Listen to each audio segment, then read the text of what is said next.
Dust settled on the empty road as another family returned him to the orphanage. 8-year-old Tarak stood motionless, his small Apache frame casting a long shadow against the weathered building. This was the 4th family in 2 years. They all said the same thing. Too quiet, too strange, bad luck follows him. In the frontier town of Eagle Creek, 1885, superstition ran as deep as prejudice.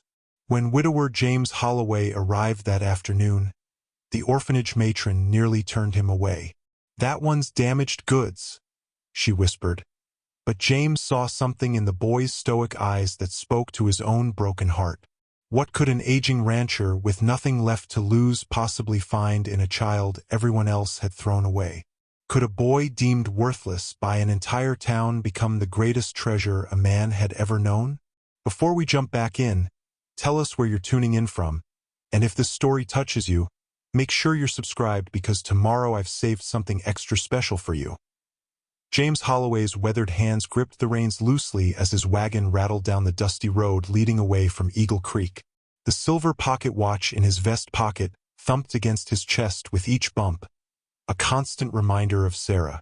She'd given it to him on their 10th anniversary, just 8 months before the fever took her.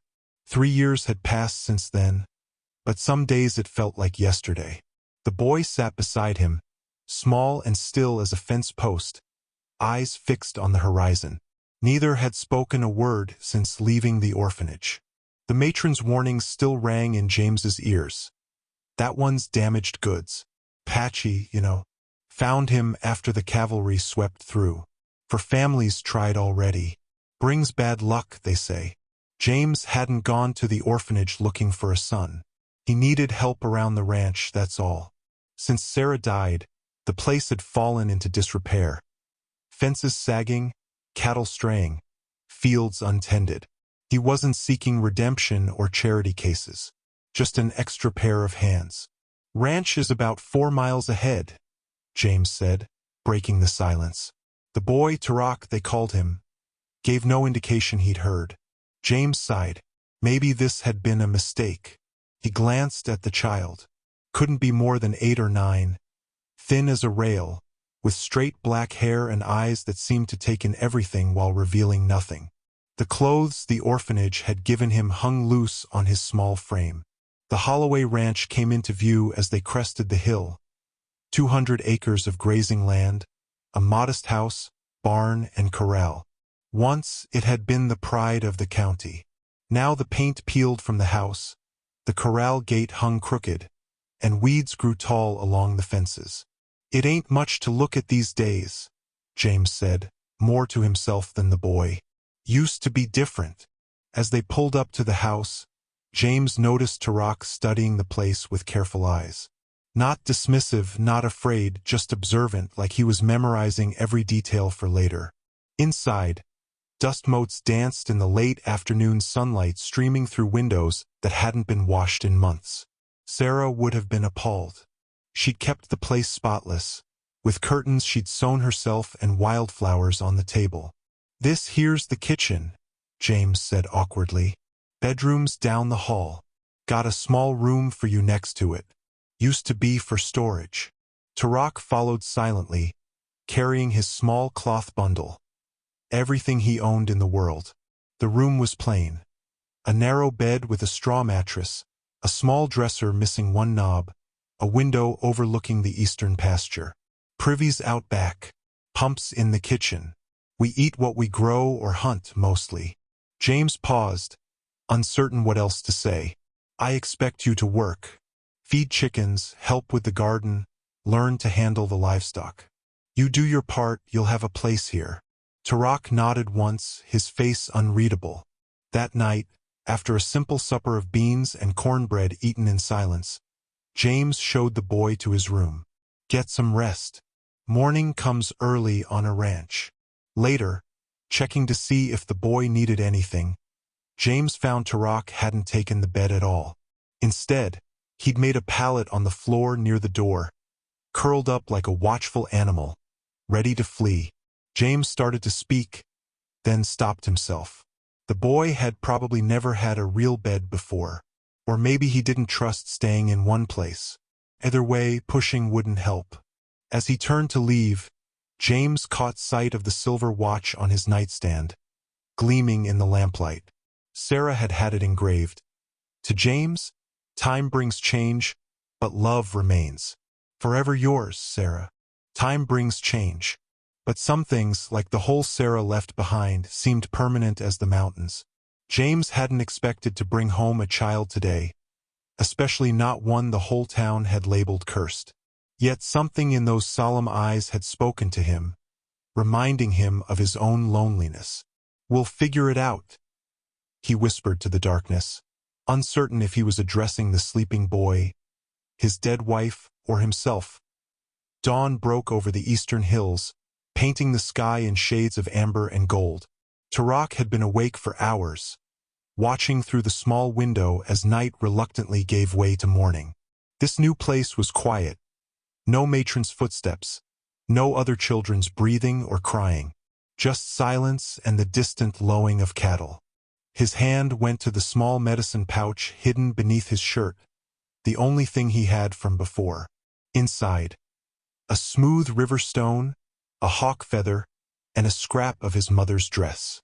Her face was fading from his memory now, but he remembered her songs, her hands weaving baskets in the firelight. Then came the soldiers, the screams, the smoke. He'd been found wandering alone 3 days later, unable or unwilling to speak. Tarak knew better than to get comfortable here. The other families had seemed kind at first too. But then would come the accidents. A chicken hawk taking all the hens, milk souring overnight, a child falling ill. Always the whispers would start. The Indian boy brought bad spirits. Before long, he'd be back at the orphanage, watching another wagon disappear down the road. The rancher, Holloway, was different from the others, though. Sadness hung around him like morning mist, and he didn't try to hide it with false cheer or strict rules. He didn't talk much either, which suited Tarak fine. Floorboards creaked in the hallway. Tarak quickly rolled up his pallet and stood by the window, waiting. James appeared in the doorway, already dressed. "You're up," he said, sounding surprised. "Come on, then. Chores wait for no man." Breakfast was quick. Biscuits left from yesterday warmed on the stove with molasses. Tarak ate cautiously, watching James from beneath lowered lashes. The man moved stiffly, favoring his right side, pouring coffee with a slightly trembling hand. Outside, the morning air was crisp. James led him to the barn, a weathered structure that leaned slightly to one side. Inside, the smell of hay and manure filled the air. 2 horses nickered softly from their stalls.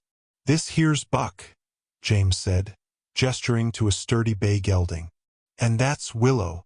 A dappled mare stretched her neck over the stall door, nostrils flaring as she inspected Tarak. "Feeds there. 2 scoops each morning and night. Clean the stalls when they're in the pasture. Think you can manage that?" Tarak nodded. "Chickens need tending too. Coops round back. Gather eggs. Make sure they have feed and fresh water." By mid-morning, they were interrupted by the sound of approaching hoofbeats.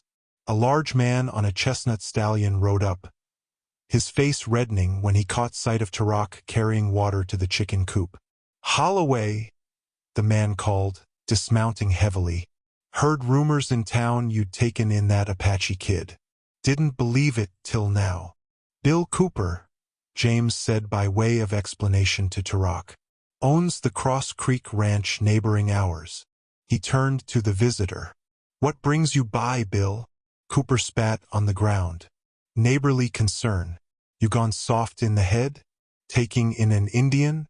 After what their kind did to the Miller family last spring?"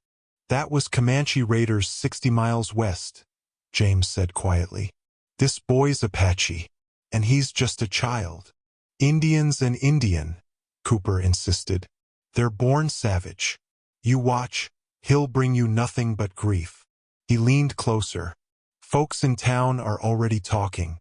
Say you're dishonoring Sarah's memory, bringing that in your home." Tarak pretended not to hear as he worked, but his shoulders tensed. He'd heard similar words before. After Cooper left, James found Tarak in the barn, methodically brushing Willow, who stood unusually calm under his touch. "Don't mind Cooper," James said gruffly. "Man's got more cattle than sense."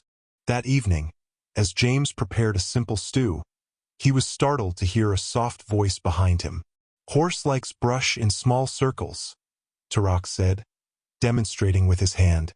"Not up and down." James blinked in surprise, the first full sentence the boy had spoken. "Good to know," he managed to reply. "You know horses, then?" But Tarak had retreated back into silence. The moment passed like a cloud over the sun. A week after Tarak's arrival, James announced they needed supplies from town. The boy's face remained impassive, but James noticed his shoulders stiffen at the news. "Won't take long," James assured him. "Just flour, sugar, few other necessities." Eagle Creek was a modest frontier town. One main street lined with false-fronted buildings, a church steeple rising above the general store, and scattered houses radiating outward like spokes on a wheel. As they tied up at the hitching post outside Johnson's general store, James felt the weight of stairs from the boardwalk. "Stay close," he muttered to Tarak, who needed no such warning. The boy practically walked in his shadow as they entered the store. Inside, conversation halted. Mrs. Johnson paused mid-sentence, her hand frozen in the act of measuring fabric. Mr. Johnson emerged from behind the counter, his usual smile conspicuously absent. "Afternoon, Holloway," he said stiffly. His eyes flickered to Tarak, then away. "What can I do for you?" James handed over his list. "Just the usual." Johnson took the paper between two fingers, as if it might bite. "Might take a while to fill this order. Busy day." The store was nearly empty. "We'll wait," James said evenly. They stood in uncomfortable silence as Johnson deliberately took his time, moving items to the counter with exaggerated care. A woman entered, saw Tarak, and promptly turned around and left. "Folks are talking, James," Johnson said finally, measuring coffee beans with meticulous precision, taking in this boy. "After what happened to the Millers. Different tribe, different territory, and he's a child." James cut in. "How much do I owe you?" Another customer entered, a slender woman in a plain blue dress, her gray-streaked brown hair pulled back in a practical bun. She smiled warmly at James, then turned the same smile on Tarak. "Mr. Holloway, how nice to see you in town," she said. "And this must be your new charge. I'm Eleanor Finch, the schoolteacher." She bent slightly, addressing Tarak directly. "I've heard about you, young man. I understand you're quite good with horses." Tarak stared at her, visibly startled by the friendly approach. "Ma'am," James acknowledged with a nod. "Tarak's helping me at the ranch. Don't reckon he'll be attending school." "Every child deserves an education, Mr. Holloway," she replied firmly. "Perhaps I could visit sometime, bring some books?" Before James could respond, Johnson interrupted. "That'll be $4.65. The ride back was tense, James seething at the town's reception. Tarak remained silent until they crested the hill overlooking the ranch. "They all same," he said quietly. "Every town." James glanced at him, surprised. "Not everyone." Miss Finch seemed decent enough. That evening, unable to settle, James pulled out a trunk from under his bed. Inside lay Sarah's things, her Sunday dress, her mother's china teacup, letters tied with faded ribbon. Beneath them, carefully folded, lay an unfinished quilt. Sarah had started it when they'd first talked about having a family, each square representing a hope for their future child. She'd been halfway through when the pregnancy came, and halfway through that when complications arose. Neither she nor the baby had survived. James had packed the quilt away with everything else that hurt too much to look at. Hearing a small sound, he turned to find Tarak in the doorway, watching. "Come here, boy," James said gruffly. "Want to show you something." Hesitantly, Tarak approached. James carefully spread the quilt pieces on the bed. My wife Sarah made this. For a child we never had. His finger traced the careful stitching. She was good at making beauty from scraps. Tarak touched one square reverently. Pretty. She would have liked you, James said, surprising himself with the truth of it. She had a way of seeing what others missed. After a moment's silence, Tarak spoke again, his voice barely audible. They all send me back. The simple statement hung in the air between them, heavy with the weight of repeated rejection. I'm not looking to send you anywhere, James replied carefully. Ranch needs work. I need help. You need a place. Simple as that. That night, passing Tarak's room, James heard muffled crying. He paused outside the door, hand raised to knock, then lowered it again. What comfort could he offer? He barely knew how to talk to the boy, let alone ease his pain. Instead, he returned to his own room, where Sarah's unfinished quilt now lay across the foot of his bed. A reminder of dreams interrupted, yet somehow not entirely lost. 3 weeks passed. Tentative. Routine emerged at Holloway Ranch. James and Tarak working side by side from sunrise to sunset. Few words exchanged, but an increasing understanding developing between them. The boy proved surprisingly capable, never complaining about the hard work, observing everything with those watchful eyes. James found himself looking forward to their silent suppers, the boy's presence somehow making the house feel less empty.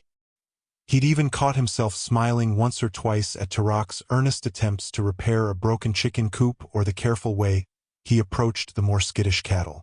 The morning everything changed began like any other. James woke before dawn, put coffee on the stove, and stepped onto the porch to assess the weather. A heavy mist hung over the pastures, obscuring the distant hills. Something felt off, though he couldn't place what. Tarak appeared beside him, already dressed. Without a word, the boy pointed toward the north pasture. James squinted through the mist, then froze. A dark shape lay in the grass, unnaturally still. Stay here, James ordered, grabbing his rifle from beside the door. But Tarak was already moving, swift and silent as a shadow, and James found himself hurrying to catch up. As they approached, the shape resolved into the unmistakable form of a cow, one of his best milkers, lying on her side unnaturally still. Damn, James muttered, kneeling beside the animal. No obvious wounds, no signs of predators. Just dead, eyes glazed over, a trickle of foam at her mouth. Bad water, Tarak suggested, examining the ground nearby. James shook his head. Creek's clean. Been watering here for years. They found the second cow an hour later, near the eastern fence line. Same symptoms, no wounds, foaming mouth. By midday they discovered a third. This ain't natural, James said grimly as they walked back to the house. 3 healthy cows, dead without reason. Word traveled fast in small communities. By afternoon, Bill Cooper and 2 other ranchers rode up, faces grim beneath their hat brims. Heard about your cattle, Holloway? Cooper called, not bothering to dismount. His eyes settled on Tarak, who stood half-hidden in the barn doorway. Funny how trouble started right after you took in that Apache. James stepped forward. You riding all this way just to stir up nonsense, Cooper? The smaller rancher beside Cooper, Peterson from the South Valley, spat a stream of tobacco juice. Ain't nonsense when it's happened before. Jenkins' family took in an Indian boy back in '79. Next thing, half their herd sickened and died. Witchcraft? The third man muttered, crossing himself. They know things, unnatural things. He's a child, for God's sake. James snapped, anger rising. Not a witch. Cooper leaned forward in his saddle. Indians got ways. Ancient magics. Everyone knows that. He pointed at Tarak. Bet if you search his things, you'll find fetishes, bones, things meant for cursin'. Get off my land, James said, his voice dangerously quiet. Now, town won't stand for this, Holloway, Cooper warned as they turned their horses. You're putting everyone at risk, harboring that savage. James watched them ride away, fists clenched at his sides. When he turned, Tarak was gone. It took him nearly an hour to find the boy, following faint tracks up into the hills overlooking the ranch. Tarak sat on an outcropping of rock, knees drawn up to his chest, staring at the distant mountains. There you are, James said, slightly winded from the climb. Thought you'd run off. Should, Tarak replied softly. Bad things follow me. James eased himself down beside the boy, knees protesting. That's superstitious nonsense. For families before, I'll say same thing. Indian boy, bad luck. Tarak turned to look at him, eyes filled with a sadness far too old for his years. Cattle die. More will die. Then you send me back. I'm not sending you anywhere, James said firmly. Cooper and his friends are ignorant fools. Whole town thinks same. Then the whole town's wrong. James awkwardly placed a hand on the boy's thin shoulder. We'll figure out what's killing the cattle. Has to be a natural cause, disease, poison, something. But whatever happens, you're staying right here. Tarak studied his face, searching for deception. Finding none, he gave a small nod. As they descended the hill together, James realized with a start that he meant every word. Somehow, in just 3 weeks, the thought of sending Tarak away had become unthinkable. The drought came early that year. By mid-June, the creek running through Holloway Ranch had dwindled to a trickle, and the grasslands turned brittle and brown. Reports of dead livestock spread through Eagle Creek like wildfire. Not just at Holloway's place anymore, but at 3 other ranches as well.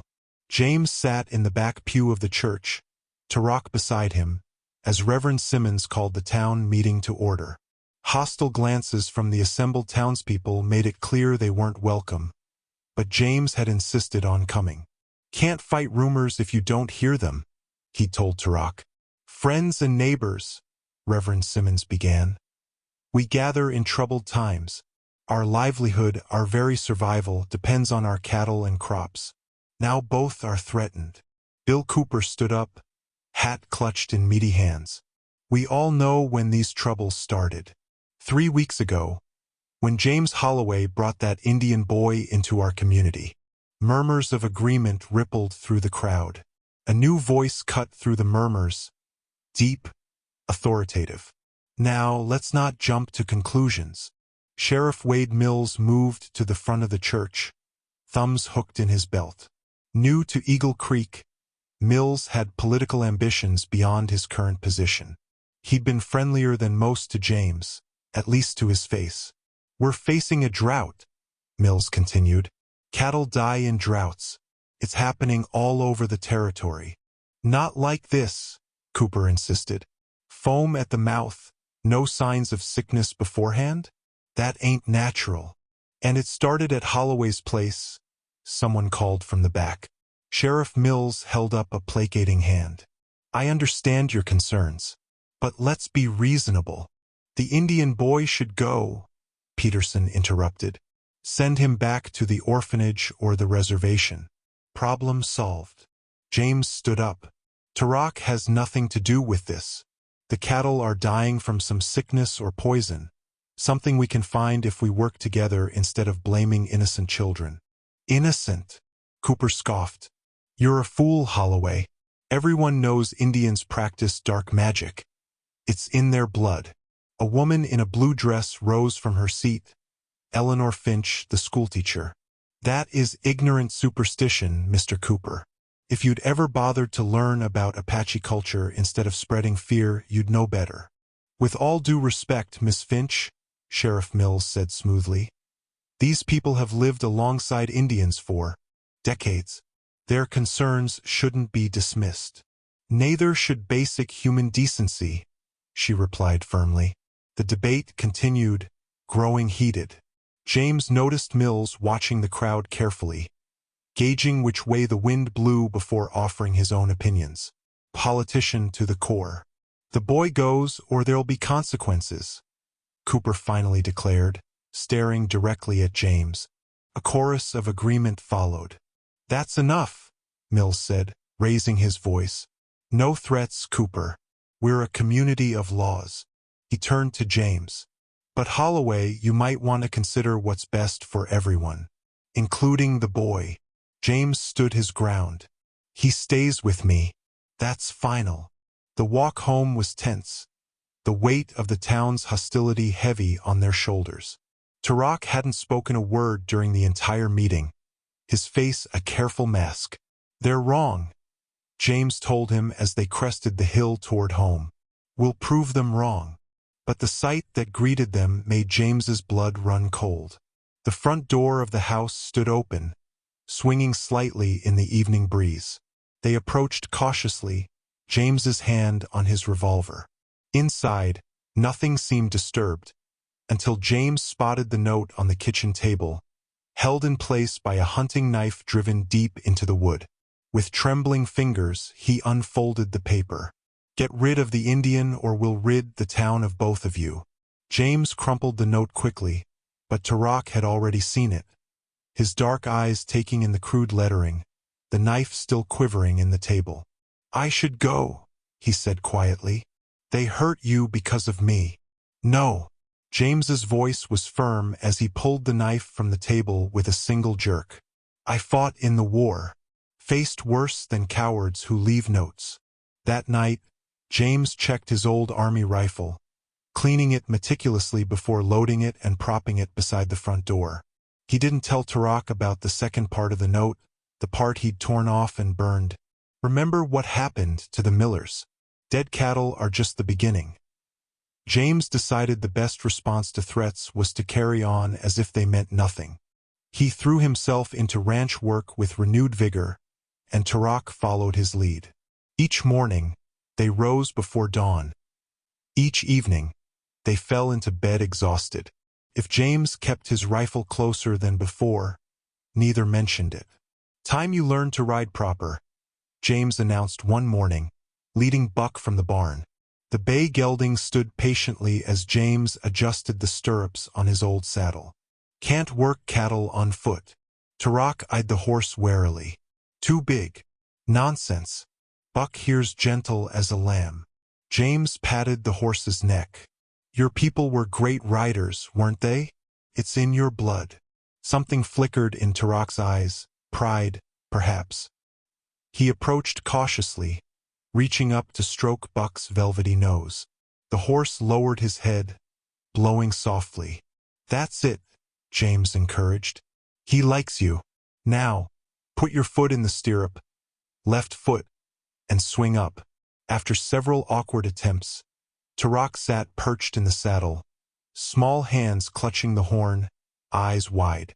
Relax your legs, James instructed. Move with him, not against him. By the end of the week, Tarak could walk and trot confidently around the corral. By the end of the month, he was riding alongside James to check fence lines and move cattle to fresh pasture. James found himself impressed by the boy's quick learning, his careful attention to instruction. Tarak might be small, but he was wiry and determined. What's more, he seemed to have a natural way with animals. The horses calmed at his touch. Even the most skittish cattle would let him approach. One evening, James discovered Tarak in the garden, methodically pulling weeds while murmuring something under his breath. What's that you're saying? James asked. Tarak tensed, then relaxed when he saw it was just James. Old songs, for plants to grow strong. Instead of dismissing it as superstition, James nodded. Your mother teach you those? A flash of surprise crossed Tarak's face. Yes, she knew plants, medicine plants, food plants. His voice grew softer. She died when soldiers came. James knelt beside him, pulling weeds of his own. My Sarah died too. Fever after our baby was born. Baby didn't make it either.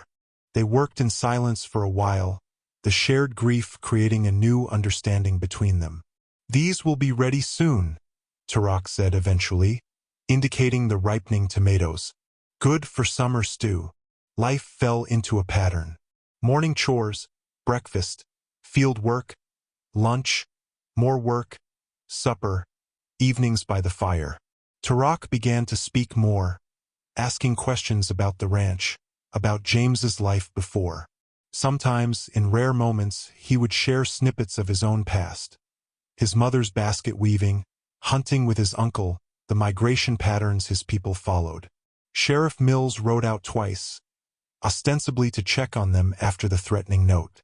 His eyes moved calculatingly around the property, noting improvements, lingering on the repaired fences and thriving garden. "Town's still talking," he warned during his second visit. "Cooper's been particularly vocal. Says you're harboring a hostile." "Tarak's 8 years old," James replied dryly. "Hardly a war party." Mills shrugged. "Just passing along the message. Be careful, Holloway." After he left, James brought his old army rifle out to the porch and began cleaning it methodically. The Winchester had served him well during the war. He hoped its mere presence would be enough to deter trouble now. Tarak watched him work, fascination evident in his eyes. "You use in war?" he asked. James nodded, hands moving automatically through the familiar ritual of cleaning and oiling. "Union Army. Long time ago. You kill men." James's hands stilled. "Yes," he said finally. "Not something I'm proud of." Tarak considered this. "Sometimes must fight. To protect." "Yes," James agreed, surprised by the wisdom in the simple statement. "Sometimes you must." That evening, attempting to lighten the mood, James pulled out an old checkerboard. "Ever played?" Tarak shook his head. "Simple game. I'll teach you." They played until the lamp burned low. Tarak's brow furrowed in concentration. When the boy finally won a game, fair and square, James hadn't let him win. The smile that broke across his face was like sunrise after a long night. James found himself laughing, really laughing. For the first time in years, a light knock at the door one morning brought James from the kitchen, coffee cup in hand. Eleanor Finch stood on the porch, a leather satchel over her arm and determination in her eyes. "Miss Finch," James said, surprised. "Something wrong in town?" "Not at all, Mr. Holloway. I've come about the boy's education." She gestured to her satchel. "May I come in?" Reluctantly, James stepped aside. Tarak appeared in the doorway to the kitchen, instantly alert at the presence of a visitor. "Hello, Tarak," Miss Finch said warmly. "I've brought some books I thought might interest you." James frowned. "Miss Finch, I appreciate the gesture, but Tarak's needed here on the ranch. Don't have time for schooling." "Nonsense," she replied briskly. "Every child needs education, and the mind needs exercise as much as the body." She turned to Tarak. "Do you know your letters?" The boy shook his head. "Would you like to learn to read?" A flicker of interest crossed Tarak's face before he glanced uncertainly at James. Miss Finch opened her satchel, producing a slim volume with colorful illustrations. "This is a book about different peoples of America, including the Apache." She opened to a page showing a traditional Apache dwelling. "Would you like to see?" Tarak moved closer, drawn by the familiar image. James watched uncomfortably. He'd never considered schooling for Tarak. The boy was here to help with the ranch, not to study books. Yet the naked hunger in Tarak's eyes as he stared at the illustrations gave James pause. "I could come twice a week," Miss Finch suggested. "Just an hour or two. He could learn to read, write, do figures. Useful skills for anyone." "I'll think on it," James said, non-committal. But the seed was planted. That evening, he caught Tarak carefully examining the book Miss Finch had left behind, tracing the illustrations with one finger, lips moving silently. The next morning, James made a decision. Miss Finch can come Tuesdays and Thursdays after morning chores. But ranch work comes first, understand? Tarak nodded solemnly. Miss Finch proved true to her word, arriving promptly twice a week. She brought books, slates, pencils, and most remarkably endless patience. She worked with Tarak at the kitchen table while James busied himself with outdoor chores, pretending indifference. But he found himself lingering near open windows, listening to her gentle explanations, Tarak's halting questions. The boy was quicker than James had expected. Within weeks, he was recognizing simple words, writing his name, adding small numbers. "He has a remarkable mind," Miss Finch told James one afternoon as she prepared to leave. "He absorbs everything like a sponge. With proper schooling, he could go far." "He's needed here," James said automatically. Miss Finch gave him a searching look. "A mind like his needs challenges, Mr. Holloway. Would you deny him opportunities you never had?" The question haunted James long after she'd gone. On their next supply run to town, the atmosphere remained hostile. Whispers followed them down the street. Mothers pulled children closer as they passed.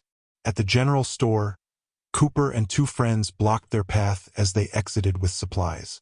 "Town's patience is wearing thin, Holloway," Cooper said, tobacco juice staining his beard. "That savage should have been gone weeks ago." "Step aside, Cooper," James said evenly. "Or what?" Cooper moved closer, deliberately knocking the package of sugar from James's arms. "You'll set your pet Indian on me?" Something snapped in James. His fist connected with Cooper's jaw before he could think better of it. The larger man staggered back, then charged with a roar. The ensuing scuffle was brief but brutal. Cooper had size, but James had combat experience and cold fury on his side. It ended with Cooper sprawled in the dirt, blood streaming from his nose, and James standing protectively in front of Tarak. "Anyone else?" James challenged, glaring at Cooper's stunned friends. When they backed away, he gathered the scattered supplies, handed some to Tarak, and walked calmly to their wagon. They were halfway home before James realized his hands were shaking. Beside him, Tarak sat straighter than usual, something like respect in his sidelong glances. "You fought for me," he said finally. James adjusted his bruised hat. "Reckon I did." That evening, Tarak approached shyly with a small object in his hand. A wooden horse, roughly carved but recognizable, its lines flowing with surprising grace. "For you," he said, placing it on the table before disappearing outside. James picked up the carving, turning it in the lamplight. It was the first gift the boy had ever given him. 6 months after Tarak's arrival. Holloway Ranch bore little resemblance to the neglected property it had once been. Fences stood straight and sturdy. The barn door hung properly on its hinges. The garden yielded vegetables in tidy rows. Inside, the house was clean if Spartan, with Sarah's quilting frame now set up permanently in the corner of the main room. James stood on the porch at dawn, coffee steam rising in the crisp autumn air, and surveyed their work with quiet satisfaction. He turned the small wooden horse in his pocket. He'd carried it every day since Tarak had given it to him, and reflected on the changes of the past months. The boy who had arrived silent and wary now moved about the ranch with purpose and confidence. He still spoke sparingly, but when he did, his English was improving steadily under Miss Finch's tutelage. More surprising to James was how much Apache culture Tarak had begun to share. Songs for the changing seasons, stories of coyote and eagle, ways of predicting weather from cloud patterns or animal behavior. "Look," Tarak said, appearing beside him and pointing to the eastern pasture. A new calf wobbled on spindly legs beside its mother, the third born that month. "Strong one," James nodded approvingly. "Good bloodlines. Good medicine," Tarak countered with the hint of a smile.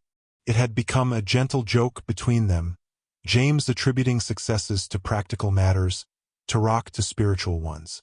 Neither entirely disagreed with the other anymore.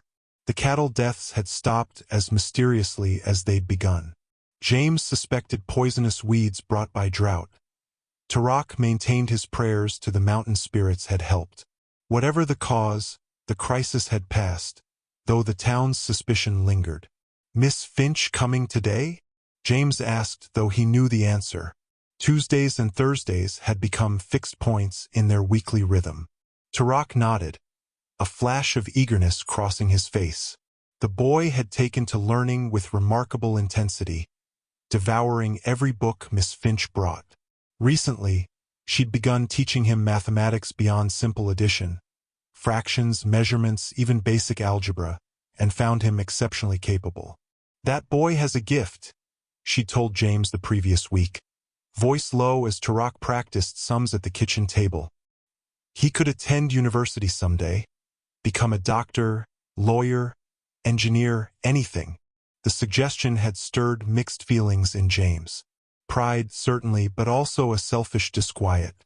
He'd grown accustomed to Tarak's presence, the quiet companionship that filled empty spaces he'd thought would remain vacant forever. The thought of the boy leaving for some distant opportunity both thrilled and hollowed him. "What would you think?" James said carefully as they walked to the barn for morning chores. "About attending regular school, in town with other children." Tarak's steps faltered.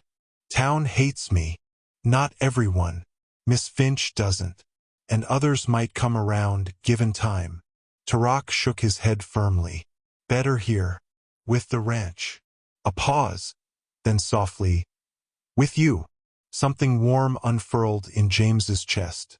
"Well, no rush to decide." Miss Finch arrived mid-morning, bringing new books and, unusually, a letter. "From the Territorial Education Office," she explained, handing it to James. "I wrote to them about Tarak's situation, his exceptional abilities despite lack of formal schooling." James scanned the official response, certain phrases jumping out: special consideration, aptitude testing, scholarship possibilities for native youths of promise. "There are opportunities," Miss Finch said earnestly. "Not immediately, but in a year or two when he's older. Programs specifically for intelligent native children to advance their education." James folded the letter carefully. "I'll consider it." Later, after Miss Finch had gone, James found Tarak at Sarah's quilting frame, carefully stitching a square of blue fabric to another of deep red.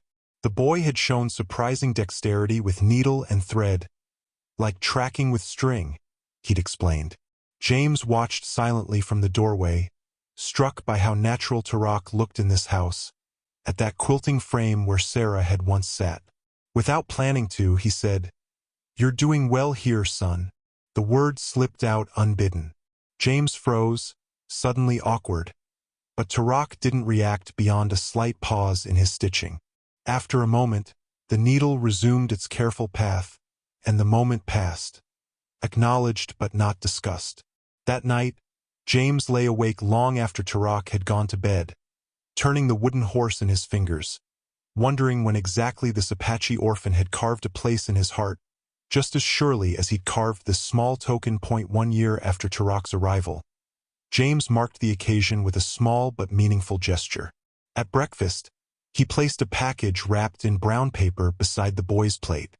"Been here a year today," he said gruffly when Tarak looked up in question. "Thought that was worth noting." Tarak unwrapped the package carefully, revealing a new shirt of sturdy blue cotton and a small pocketknife with a polished wooden handle. "Thank you," he said, running a reverent finger over the knife's smooth surface. "Every rancher needs a good knife," James said, oddly nervous about the gift. "And you outgrew your old shirts months ago." That evening, James watched Tarak whittle by the fire, the new knife moving with deliberate precision through a piece of pine. The boy's hands were no longer those of a child.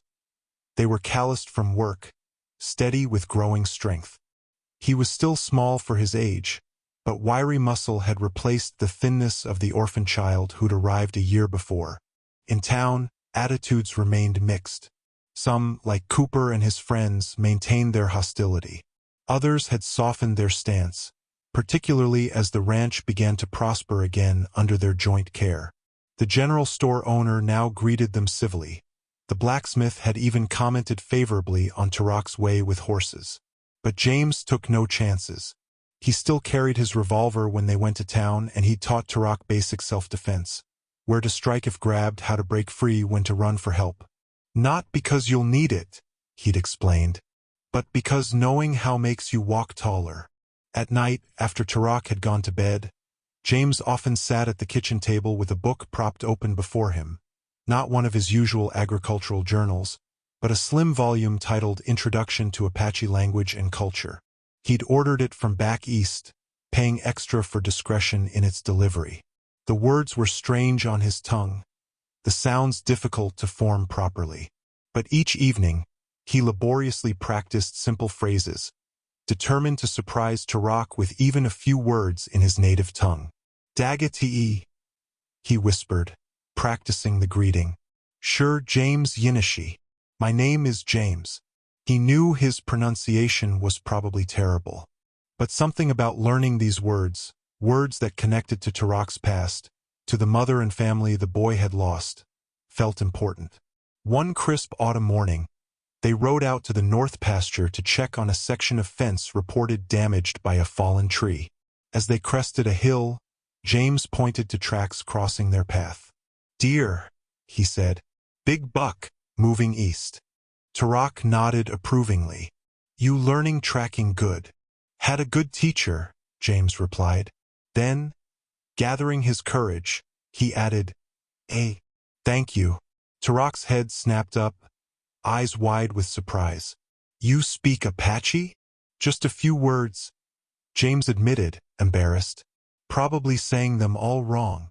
No, Tarak said quickly. Good. You say good. His voice grew quieter. No one speak Apache to me since mother died. They rode in silence for a while, the magnitude of the moment settling between them. Could teach you more, Tarak offered finally. If you want. I'd like that, James said. That evening, over a dinner of venison stew, Tarak seemed thoughtful. Finally, he asked, Why learn Apache words? James considered the question carefully.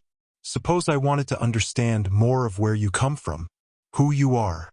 Who I was, Tarak corrected softly. Different now. Both can be true, James said. You're still Apache. Always will be. But you're also... He trailed off, uncertain how to finish the thought. Part of the ranch? Part of this home? Part of me? Tarak nodded as if he'd heard the unspoken words. Two worlds, he said. Like Miss Finch say in her books, some people live in two worlds. Later, checking on Tarak before retiring, James found the boy asleep with his new knife and the wooden horse James had carried for months placed carefully side by side on the small table beside his bed. One gift from each to the other, a visible representation of their connection. Watching the steady rise and fall of Tarak's chest, James was struck by how completely the boy had transformed from stranger to what? Not just a ward or helper. Something more fundamental. Family. On a rare trip into the county seat, James sat uncomfortably in Judge Wilson's office, hat in hands, as the older man reviewed the papers before him. Legal adoption, the judge mused, glancing up at James over wire-rimmed spectacles. Of an Apache boy. That's unusual, Mr. Holloway. He's lived with me over a year now, James said. Works hard. Smart as a whip. Miss Finch, our town's teacher, says he's the brightest student she's ever taught. The judge shuffled through the papers. I see you've filled out most of the forms. But there are complications. The boy's status as Apache puts him in a legal gray area. Technically, his tribe might have claim to him. His tribe was massacred, James said flatly. He has no one. Judge Wilson sighed.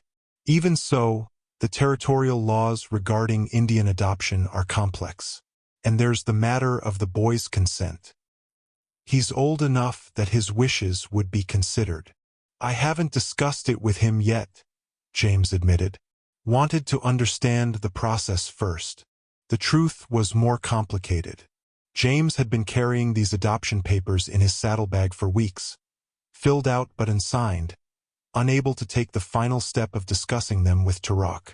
What if the boy didn't want to be adopted? What if he saw it as James trying to erase his Apache heritage? Or worse, what if Tarak felt obligated to agree out of gratitude or fear of being sent away? Well, Judge Wilson said, handing the papers back, get the boys' consent, then bring these back with witnesses' signatures.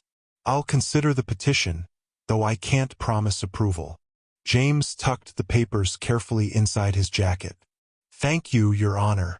Back at the ranch, he stored the adoption papers in the bottom drawer of his dresser, beneath his winter clothes. Not hidden exactly, but private until he found the courage to broach the subject. Instead, he focused on tangible improvements, building a proper desk for Tarak studies, expanding the garden, planning a new corral. The boy now had his own chair at the table, books of his own on a small shelf, clothes that fit properly. If anyone from town visited, they would see clear evidence that Tarak belonged there, even without legal papers saying so. Their evening routine had evolved. After supper, they would often sit by the fire, James reading agricultural journals or the weekly newspaper, Tarak studying or practicing his writing. Sometimes they played checkers or talked about the day's work.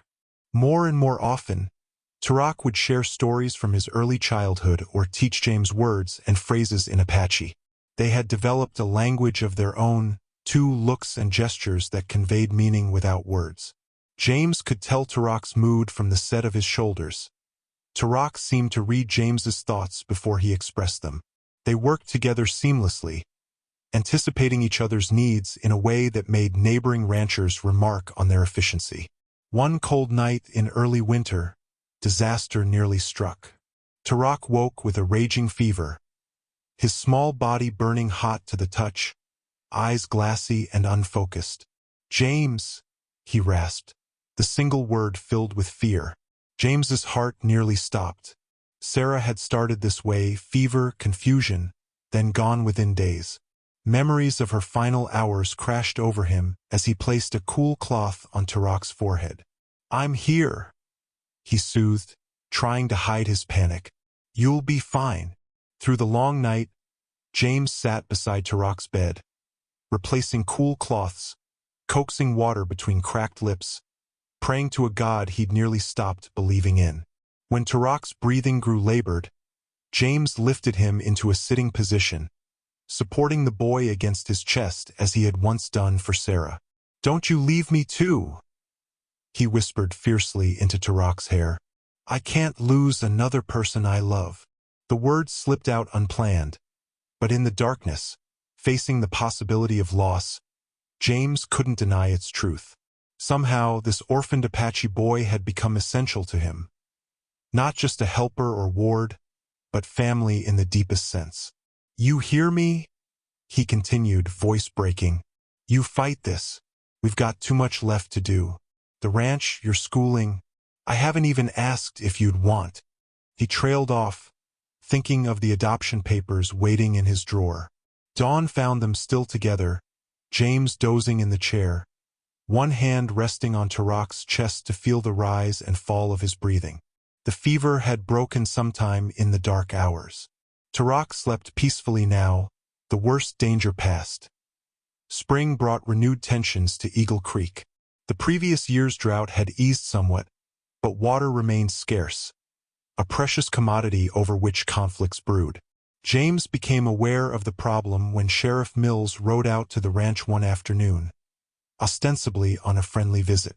Fine-looking property you've got here, Holloway, Mills observed, eyes scanning the greening pastures, especially that North Creek. Flows strong even in dry years. Been reliable, James agreed cautiously. One reason my grandfather chose this land. Mills nodded. Valuable asset, worth protecting. After the sheriff left, James unfolded the county water rights map he kept in his desk drawer. Holloway Ranch sat at a strategic position. The North Creek that fed their land continued downhill to water several other properties, including Cooper's larger spread.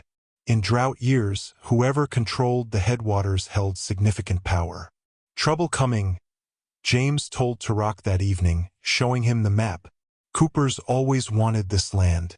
Now I think I understand why. Tarak studied the map intently.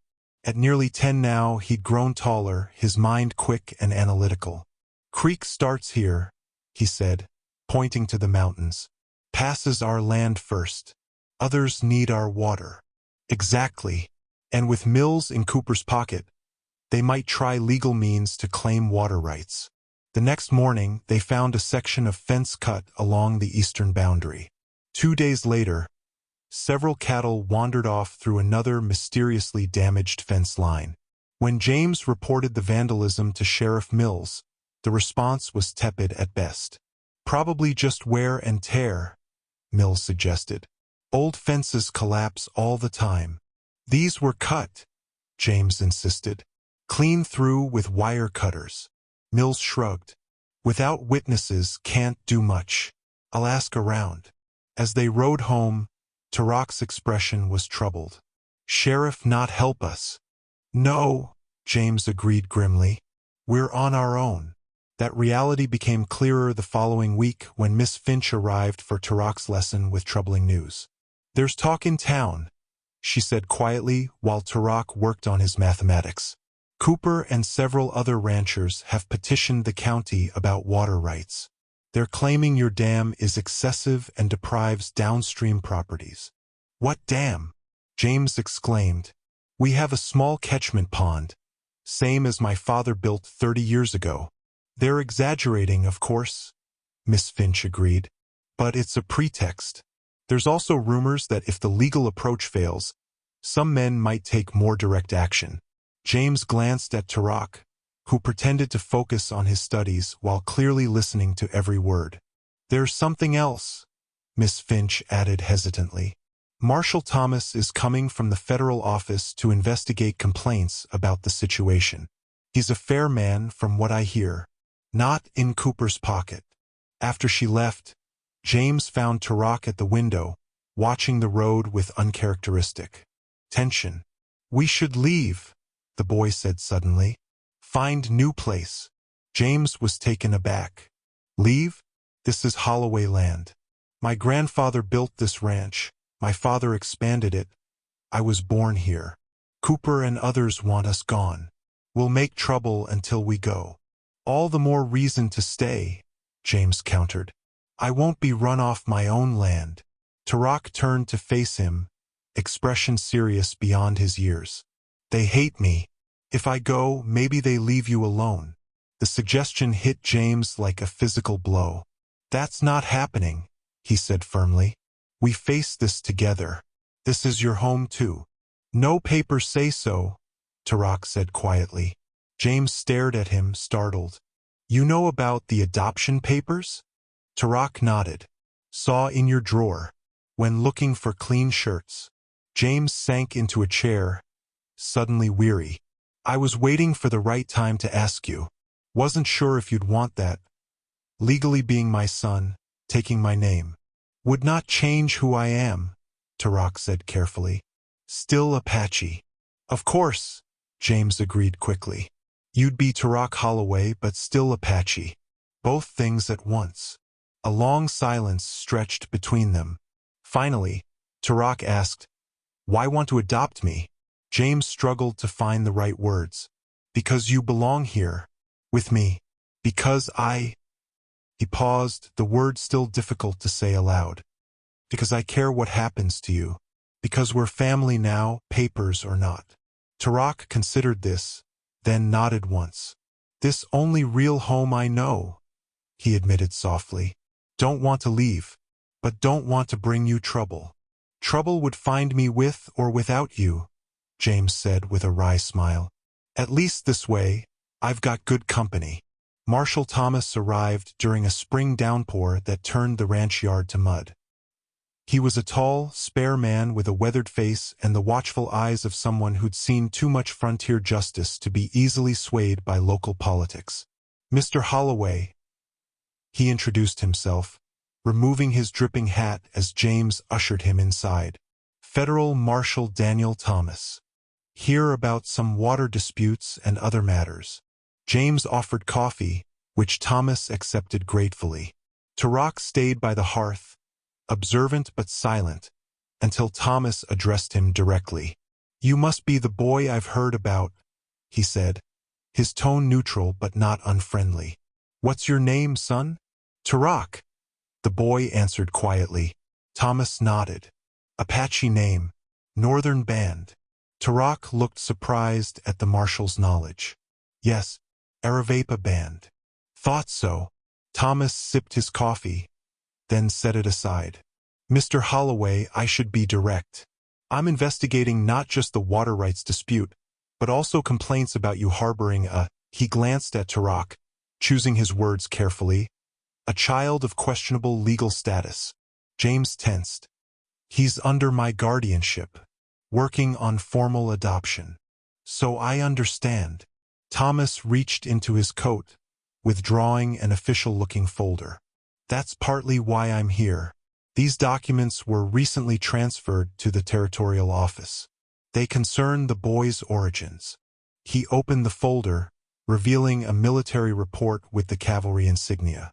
"This details an incident 5 years ago involving the Aravaipa Apache band." James frowned. "What incident?" "A massacre." Thomas's voice was flat.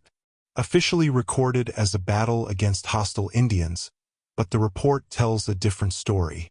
A peaceful band, living in a protected area, was attacked without provocation by a militia group with cavalry support." James glanced at Tarak, who had gone very still, his dark eyes fixed on the documents. "According to survivors' accounts," Thomas continued, "the band offered no resistance. Men, women, and children were killed indiscriminately. Official death count was 73 Apache, including the chief and most adults. A few children were taken by settlers afterward." "Tarak," James said softly. The boy nodded once, his face a careful mask, though his hands trembled slightly. "What does this have to do with our current situation?" James asked, struggling to control his anger at what he was hearing. Thomas turned a page in the report. "The militia was led by local ranchers, Mr. Holloway, including a man named William Cooper." The name hit like a physical blow. "Cooper?" "Our neighbor Cooper." "The same. He was a cavalry auxiliary then." The official report commends his initiative in organizing the action.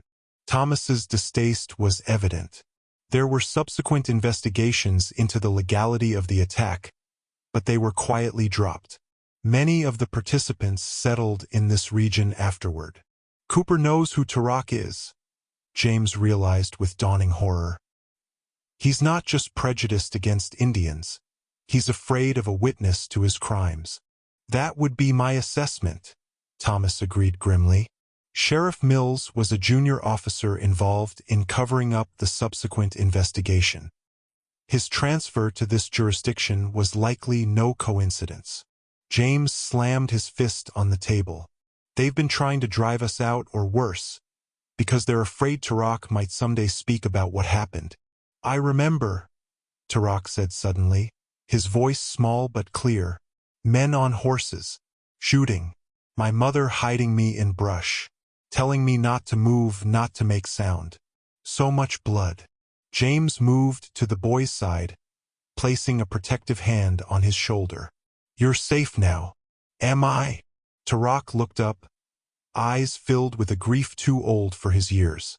"They fined me once. Find me again." "The law is on your side," Marshal Thomas said. "I've reopened the investigation into the massacre.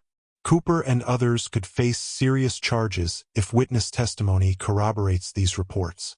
After Thomas left with promises to return, James found Tarak in the barn, a small pack of belongings gathered beside him. "Going away," the boy said simply. "Too dangerous for you." "Like hell you are," James replied, heart pounding with fear and anger.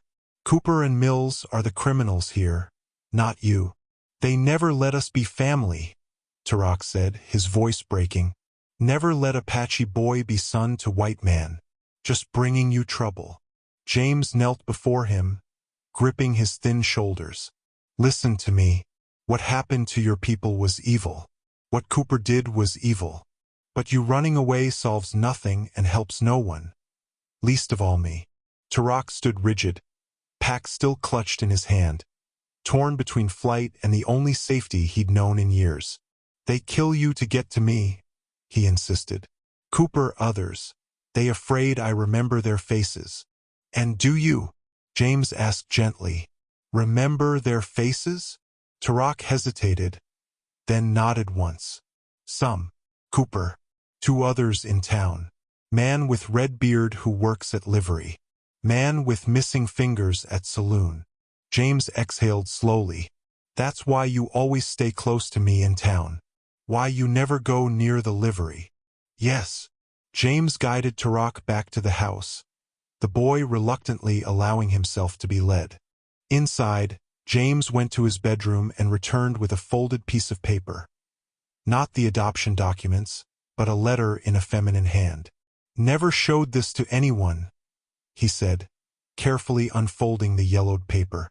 "Sarah wrote it before she died. Knew she was failing."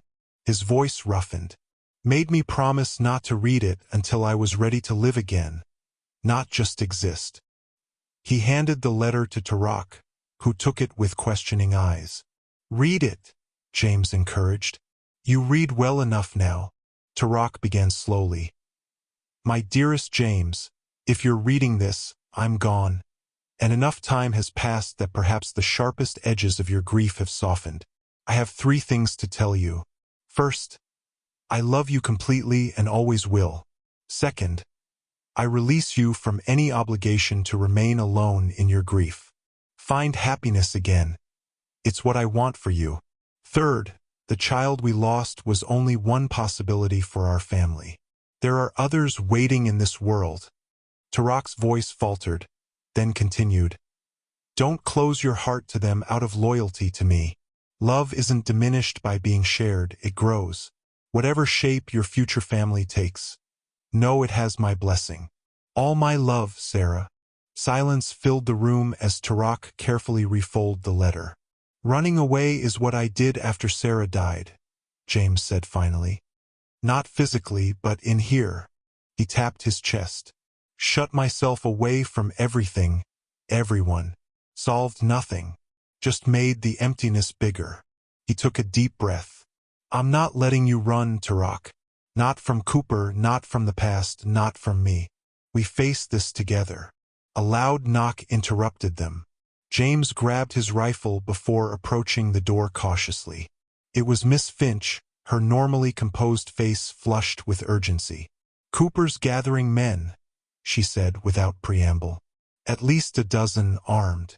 They're saying Marshal Thomas was asking dangerous questions, stirring up old business best left buried." "How long do we have?" James asked, ushering her inside.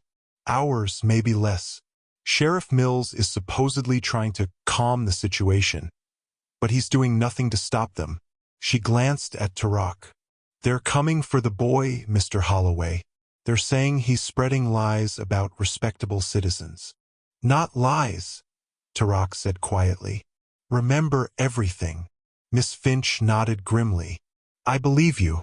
Marshal Thomas left town to telegraph for federal assistance, but it will take time for help to arrive." "We need to prepare," James said. "Miss Finch, can you safely return to town? I need to know when they move." "I'll send word," she promised, squeezing Tarak's hand before departing. James began gathering ammunition, checking windows, moving furniture to create defensive positions. Tarak worked alongside him with grim efficiency. "Like cavalry fort," the boy observed as they overturned the heavy oak table near the front window. "Something like that," James agreed. "I've been in worse spots. During the war, my unit held off a Confederate regiment with half our numbers for 2 days. As evening approached, they ate a hasty meal, then continued preparations. In a quiet moment, James brought out the adoption papers. "Might not be the best timing," he acknowledged. "But if anything happens to me, these might help protect you. Marshal Thomas would make sure you weren't sent back to the orphanage." Tarak stared at the papers, conflict evident in his eyes. "Only if you want to," James added quickly. "It's your choice, Tarak." "What name?" the boy asked finally. Tarak Holloway, James said. Unless you'd prefer something else. Tarak considered this. Keep both names. Tarak Apache name Holloway. James smiled. Sounds right to me. With careful deliberation, Tarak signed his name on the indicated line. James added his own signature, then tucked the papers into his inside pocket. Now it's official, he said. At least between us. A distant sound caught their attention, horses approaching at a gallop. The approaching rider wasn't Cooper's mob, but a young boy from town. Tommy Johnson, the storekeeper's son. His horse lathered from hard riding. Miss Finch sent me, he gasped when James cautiously opened the door. Said to tell you they're coming at first light. Sheriff's trying to delay them, arguing they need proper warrants. Sheriff Mills? James asked, surprised. Tommy nodded. He and Cooper had a big argument in the street. Sheriff said he wouldn't be part of a lynch mob, that Marshal Thomas has federal authority. After the boy left with supplies and James's thanks, Tarak looked questioningly at him. Sheriff helping now? Maybe he's worried about his own neck, James said. Federal charges are serious business. They continued preparations, moving water barrels inside, boarding up vulnerable windows. James showed Tarak the root cellar, a last refuge if things went badly. If I tell you to hide here, you go. No arguments. Tarak's jaw set stubbornly. We face together. You said. I know what I said, James replied, checking his rifle's action for the dozenth time. But if it comes to the worst, one of us needs to survive to tell Marshal Thomas what happened. As night deepened, an unexpected knock startled them. James approached the door warily, rifle ready, while Tarak covered from the side window as they'd practiced. Who's there? James called. Friends, came a woman's voice, Miss Finch, accompanied by several quiet murmurs. James opened the door to find Miss Finch accompanied by 5 men and 3 women from town, all carrying supplies or weapons. What's this? He asked, stunned. Reinforcements, Miss Finch said simply. Not everyone in Eagle Creek agrees with Cooper's methods. Among them was Johnson the storekeeper, Peterson from the South Valley who'd once accused Tarak of witchcraft, and surprisingly, Roberts the blacksmith, who'd been outspokenly against Indians from the beginning. Marshal Thomas showed us the cavalry report, Johnson explained awkwardly, about what Cooper and some others did to that Apache settlement. Changed some minds. Roberts shifted uncomfortably. Never liked Indians much, he admitted. Still don't. But massacring women and children ain't right. And hunting down a boy who survived it is worse. They worked through the night, reinforcing the house, distributing ammunition, establishing signals. The women prepared food and bandages, while the men took defensive positions. Tarak moved among them, solemn but no longer hiding, accepted if not fully embraced. Near dawn, James found him sitting quietly by Sarah's quilting frame, fingers tracing the patterns of the nearly completed quilt they'd worked on together over the past months. Should sleep, James suggested. Need to be sharp when they come. Can't sleep, Tarak admitted. Thinking about Mother. About that day. James sat beside him. Want to talk about it? Tarak was silent so long James thought he wouldn't answer. Then, she knew they would kill her. Made me promise to live. To remember our ways, our stories. His voice caught. Said Creator had purpose for me, even when everyone gone. Your mother was right, James said gently. Look at the people who came tonight, changing their minds, standing up for what's right. That's happening because of you. Because of us, Tarak corrected, meeting James's eyes. You saw me when others didn't. They sat in companionable silence, the quilting frame between them like a bridge connecting different worlds. I have something for you, James said finally, reaching into his pocket. He withdrew the signed adoption papers, now folded into a protective oilskin packet. Whatever happens today, these make it official. You're my son in the eyes of the law, Same as if you'd been born to me. Tarak took the packet reverently. Never thought to have father again. Never thought to have a son, James replied, voice rough with emotion. Life has strange trails. The boy carefully tucked the papers into his own pocket, patting them once to ensure they were secure. Then, with deliberate movements, he returned to the quilt, making several careful stitches to join the final pieces. What are you doing? James asked. Finishing, Tarak said simply. Sarah, start for family. We finish for family. As the first pale light of dawn crept through the boarded windows, they heard the distant sound of many horses approaching. James placed a hand on Tarak's shoulder. Ready? He asked. Tarak nodded, straightening to his full height. Still a boy, but with the unwavering dignity of his ancestors. Ready, father. The word hung between them, new and powerful. As they moved to their defensive positions, dawn broke with eerie beauty, painting the eastern sky in shades of gold and rose that belied the violence approaching with it. James and Tarak shared a quiet breakfast of cold biscuits and coffee, knowing it might be their last peaceful moment for some time. Remember, James told their small band of defenders, we're not looking for a bloodbath. Hold your positions, don't fire unless fired upon, and aim to wound if possible. Cooper won't be so restrained, Roberts the blacksmith warned. Man's been drinking all night, working himself and others into a fury. Then we'll be better than him, James said firmly. A rider appeared on the hill, Sheriff Mills alone, approaching slowly with his hands clearly visible. James met him in the yard, rifle ready but pointed downward. Holloway, Mills nodded, remaining mounted, brought news and a warning. Federal marshals returning with troops, but they're still hours out. Cooper's gathered about 20 men, most half-drunk and all riled up with talk of Indian massacres and water rights. Which side are you on, Sheriff? James asked bluntly. Mills looked uncomfortable. Side of the law, which is why I'm here. Got a duty to prevent bloodshed if I can.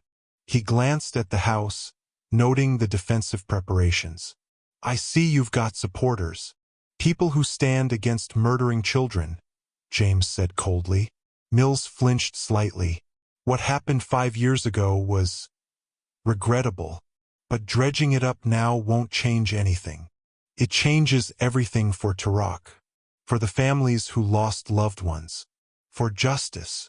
The sheriff sighed. Cooper's given me till noon to bring the boy out. Says if he's turned over peacefully, there won't be trouble. Otherwise, he left the threat hanging. The boy has a name, James said. It's Tarak Holloway. He's my legally adopted son, and he's not going anywhere. Then prepare yourselves, Mills advised, turning his horse. I've done what I can to slow them down, but they're coming.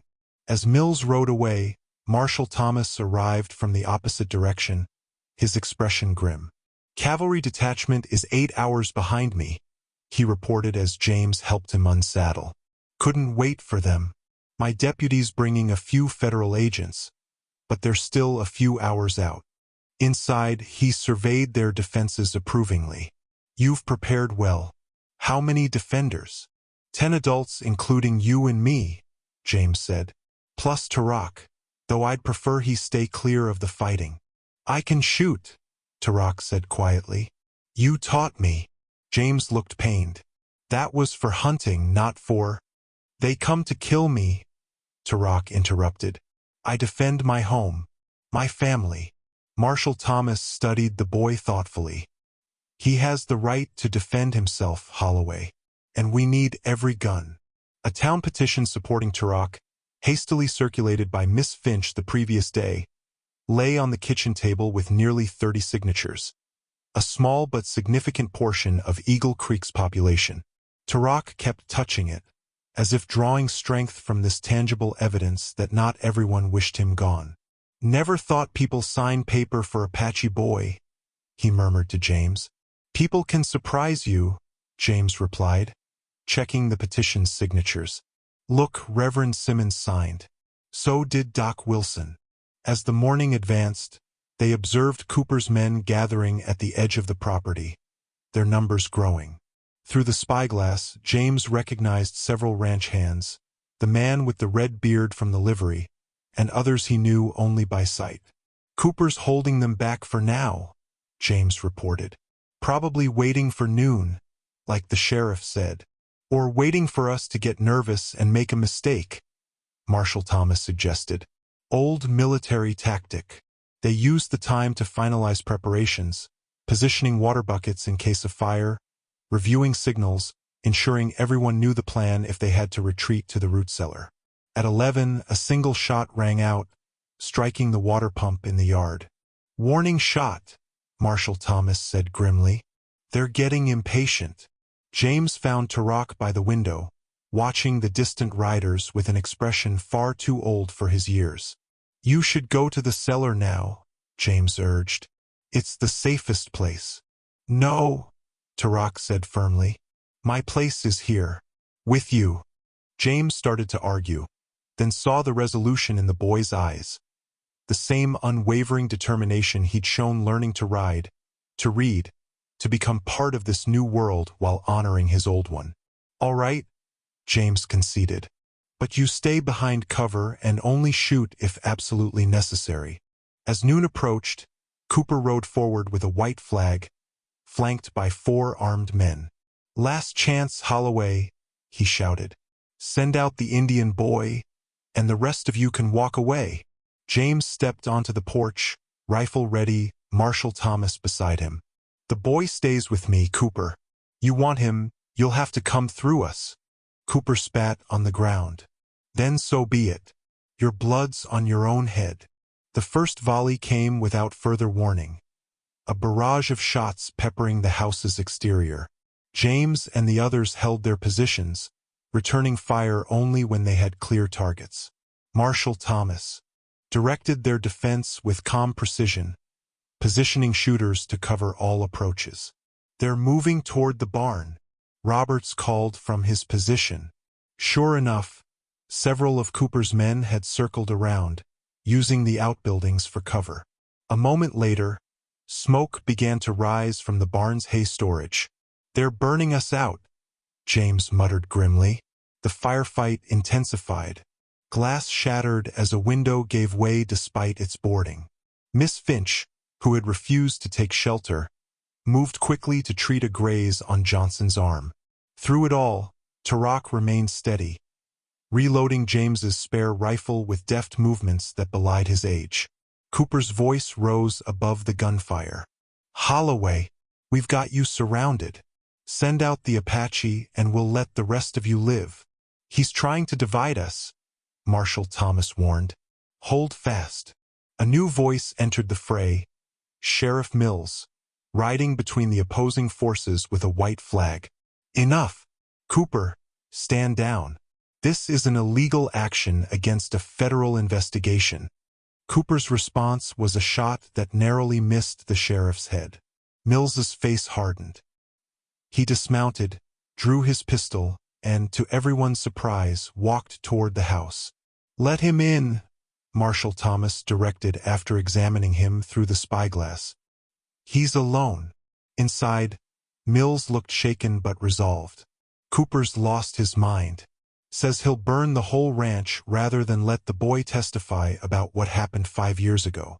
"How many men does he have who actually know about the massacre?" James asked.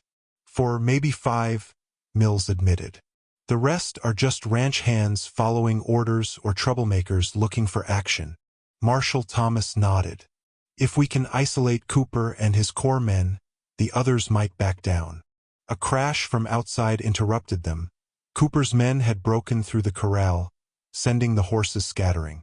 Several riders pursued Willow, James's mare, as she fled toward the creek. "They're cutting off our escape routes," Roberts observed. The day wore on, a nightmarish cycle of gunfire, smoke, and tense waiting. By mid-afternoon, Cooper's men had set fire to the outer buildings and were gradually closing in on the house. Inside, water ran low, ammunition lower. "We need to try something different," James decided finally. They want Tarak. Let's make them think they've got him. The plan came together quickly.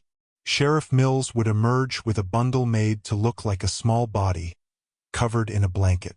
While Cooper's attention was diverted, Marshal Thomas and several others would circle behind to cut off Cooper from his men. "It's too dangerous," Miss Finch protested. "It's our best chance to end this without more bloodshed," Marshal Thomas countered. James turned to Tarak. "You'll stay in the root cellar until it's over. No arguments." For once, Tarak didn't protest. "Be careful," he said simply. "Come back." "Count on it," James promised, embracing him briefly before securing the cellar door. The plan began well. Sheriff Mills emerged with the decoy bundle, calling for Cooper. As expected, Cooper and his closest associates broke cover, approaching with weapons trained on the supposed body. "Let me see his face," Cooper demanded, reaching for the blanket. What wasn't expected was Cooper's paranoia. As Mills hesitated, Cooper sensed the trap. "It's a trick," he shouted, firing at Mills, who dropped the bundle and dove for cover. Chaos erupted. Marshal Thomas and his group emerged too soon, caught in crossfire. James rushed to help, exchanging shots with Cooper's men. A bullet grazed his arm, another his leg, but adrenaline kept him moving. Through the smoke and confusion, he saw Cooper break away from the fighting, heading purposefully toward the house, toward Tarak. James pursued him, injured leg protesting with every step. He caught up at the kitchen door, tackling Cooper from behind. They crashed through together, grappling for Cooper's gun. "Should have killed that brat 5 years ago with the rest," Cooper spat, landing a heavy blow to James's wounded arm. James fought through the pain, desperation giving him strength. "You're done hurting innocent people, Cooper." The larger man pinned James against the wall, gun pressed to his throat. "When I'm finished with you, I'll find the boy. Make sure there are no witnesses left." A small sound made Cooper turn. Tarak stood in the cellar doorway, watching with steady eyes. "You?" Cooper breathed, shifting the gun toward the boy. "Me," Tarak agreed calmly. "I remember you. Remember what you did to my mother. My people." Cooper's face contorted with rage and something else. Fear. "You were just a child. You couldn't possibly." "I remember everything," Tarak said, his voice steady despite his obvious terror. "Your red scarf, the silver cross around your neck. How you laughed when my uncle begged for the children's lives." Cooper's hand trembled slightly, the gun wavering between James and Tarak. "You don't know what you're talking about, boy. I know you wear same medal now," Tarak continued, pointing to the cavalry medal pinned to Cooper's vest. "Medal for killing my people." With a roar of rage, Cooper lunged at Tarak. James threw himself forward, catching Cooper's arm as the gun discharged, the bullet splintering the doorframe inches from Tarak's head. "Run!" James shouted, struggling to control Cooper's weapon. But Tarak didn't run. Instead, he grabbed a cast-iron skillet from the stove and swung it with all his strength at Cooper's head. The rancher staggered, momentarily dazed, giving James the opening to wrest the gun away. Cooper recovered quickly, drawing a knife from his boot. "Should have minded your own business, Holloway," he snarled, circling James cautiously. "That Apache whelp bewitched you, just like he did the others." "No bewitching needed," James replied, keeping himself between Cooper and Tarak. "Just a man recognizing a child who needed a home. Something you wouldn't understand." Cooper charged, knife slashing. James deflected the first strike but caught the second across his ribs, a line of fire opening along his side. He stumbled backward, falling heavily against the table. Cooper stood over him, knife raised for a killing blow, when Tarak launched himself at the man's back. Small but fierce, he clung there, arms around Cooper's neck, as the rancher bellowed and tried to shake him off. "You little savage," Cooper gasped, reaching back to grab Tarak. James seized the moment to drive his shoulder into Cooper's midsection, sending all three crashing to the floor. The knife skittered away. Cooper landed a solid punch to James's wounded side, drawing a cry of pain.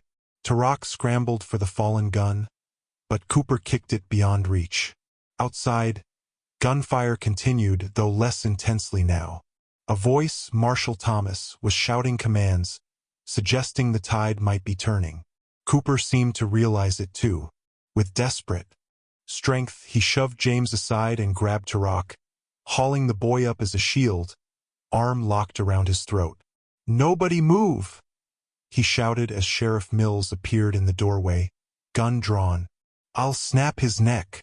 Tarak struggled, but Cooper tightened his grip until the boy gasped for air. "Let him go, Cooper," Mills said evenly. "It's over. Half your men have surrendered. The others are running."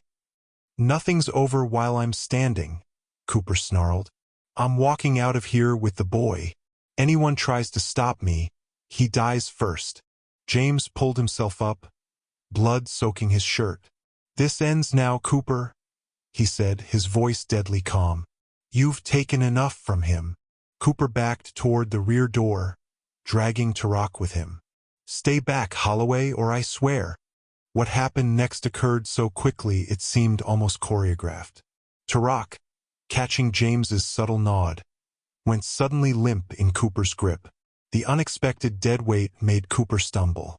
In that instant, James lunged forward, driving his shoulder into Cooper's midsection, while Mills fired a precisely aimed shot that grazed Cooper's shoulder, causing him to release Tarak. The boy rolled clear as James and Cooper crashed through the back door onto the porch, grappling desperately. Cooper, still powerful despite his wound, slammed James against the porch railing. The wood gave way with a splintering crack, sending both men tumbling to the hard ground below.